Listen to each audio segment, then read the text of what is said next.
Did you grow up with Hunger Games and Twilight and think, yeah, I could definitely be an author, but then got sucked into the holes of capitalism until you realized that you needed to put that dream on the back burner until finally you're 30 and realize, I haven't written anything?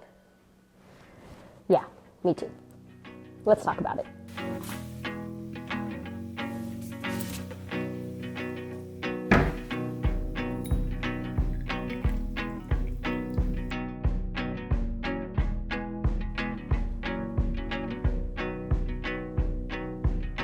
For the record, I'm sick. If you see me sneezing up a storm, that's why. But it's not that bad. Oh my God. I'm a mess, clearly. I have my little green tea to take care of me.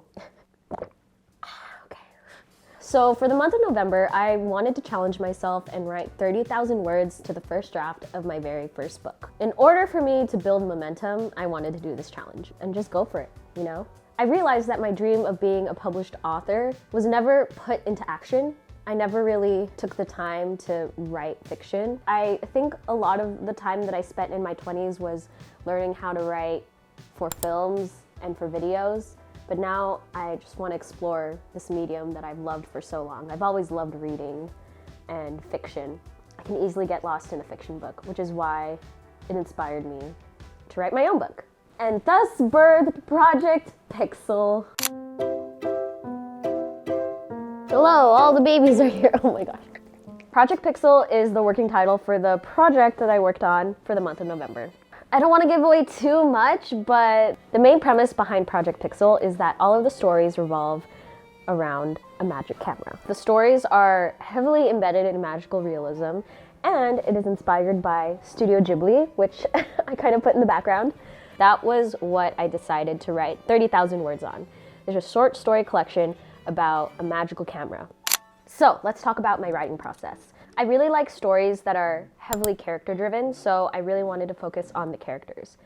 And to do that, I used Milanote, which is not sponsored. By the way, anything that I mentioned in this video, nothing is sponsored, but I highly recommend them. But yeah, I highly recommend Milanote. I love it so much. I used it really heavily to develop my characters, to help with the world building, and to really hone in on the plot beats. What I also love about Milanote is that they have templates, so it was really easy to just use their template and like fill in the blank. After I developed my characters in Milanote, then it was finally time to go into the drafting process, which I started right on November 1st. One of the writing platforms that I used is forthewords.com. And I freaking love this platform because it gamifies your writing. Basically, when you write, you can assign monsters that you can kill. In order to kill these monsters, you have to write a certain number of words or write for a certain period of time. And I love this so much. Like, just the idea of gamifying your writing just makes it so much easier and so much more fun. And they have a free version, which is fantastic. Sorry, one moment. But anyway, I highly recommend For the Words, especially if you're a writer and you just struggle with getting the words out. For the Words works really well if you have Wi-Fi. If you don't have Wi-Fi, you can't really use it. I don't know if there's any like offline capabilities, but I wasn't able to figure it out. I wrote the bulk of my draft in Europe, and then there are just days where I did not have Wi-Fi, whether I was on a plane or on a train or in a car.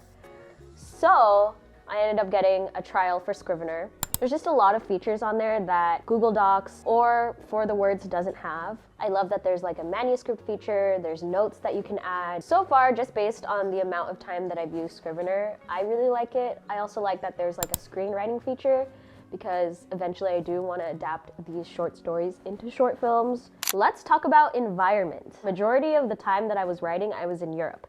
This was not planned. Originally, I was gonna go to Europe during the summer to coincide with my 30th birthday. But then I got COVID right before I was about to fly out, so I just pushed it to November.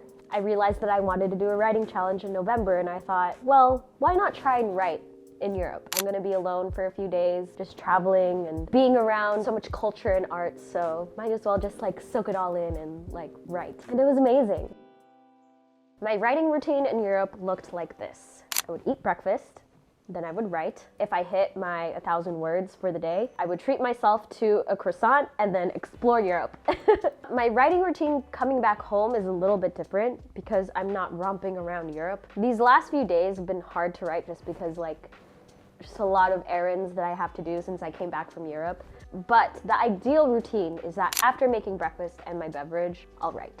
I still have to figure this out, but ideally I do want to treat myself after I write. Let me know in the comments what that treat could be, because I honestly don't know. Like, what is something that I can do that doesn't cost money, but still like gives me that like boost, you know?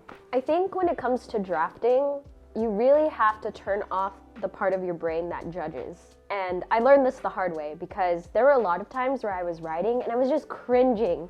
I was cringing at everything that I was writing. But you have to realize that you can't build a masterpiece all at once. There's a quote that I came across from Jordan Peele that said, writing is like building a sandcastle. You have to put the sand into your box and then you make the sandcastle. I really love that quote because it helped me break away from my critical eye and just like get the words, get the story out onto the page. Don't worry about whether or not this is super cringy or if it makes sense. Just like get it out there, because later on you can rewrite, you can redefine. That was my writing process and my routine. The reason why I wanted to dedicate 30,000 words to my project was because 30,000 words in 30 days equates to 1,000 words a day.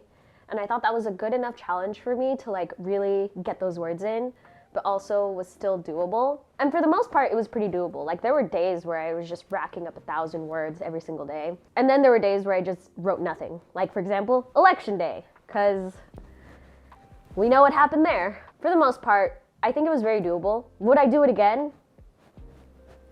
No. I would do the challenge again, like in the future, but I think for sustained writing, I would probably stick to like 500 words a day, or like dedicate a certain duration to writing, like for example, 10 minutes a day. I think that's a little more doable. Did I actually write 30,000 words? The answer is no, but I got very close. My final word count ended up being 26,148 words, which is 87% of my goal. Which honestly is a high B, maybe based on a curve, an A. I will take it. Honestly, the goal of this challenge wasn't to like hit 30,000, it was just to build momentum and to actually write. All things considered, I feel very proud that I was able to hit at least 26,000 words. I was very close. I'm so excited to keep developing all of these short stories. Like, I feel very passionate and proud of these characters, and I just can't wait until I can finally share them with the world. But for now, I'm developing them, I'm writing, I'm deep in the process, and I'm loving it. Before I end this video, I want to talk about what's next, especially as it comes to this YouTube channel. I haven't been active on this YouTube channel, honestly. I think I knew that I wanted to make YouTube videos, but I didn't really know what that looked like. The more I experiment with different art forms, the more I realize that I really feel more called to writing, and I think that's something that I want to improve. But I still love making videos, I still love playing around with cameras, so that's not something that's going away in my adulthood. But I want to really improve my craft of storytelling and writing. So I think I'm gonna try and shift my focus more into that, but also document on this YouTube channel. So if you liked this video, please subscribe, like this video. It would mean so much. I'm still figuring things out, but expect more fun videos from me. For the longest time, I felt very burnt out from my full-time job at BuzzFeed, where I would just constantly make videos. And I think this year was really just like rediscovering what I liked and what I didn't like, and just bringing everything together. So thank you for your patience if you've been a long-time follower. I know I've been absent across all of the platforms, but I'm coming back. I'm coming back, I promise you. I'm gonna end the video here. Thank you so much for watching, and I will see you soon. Bye.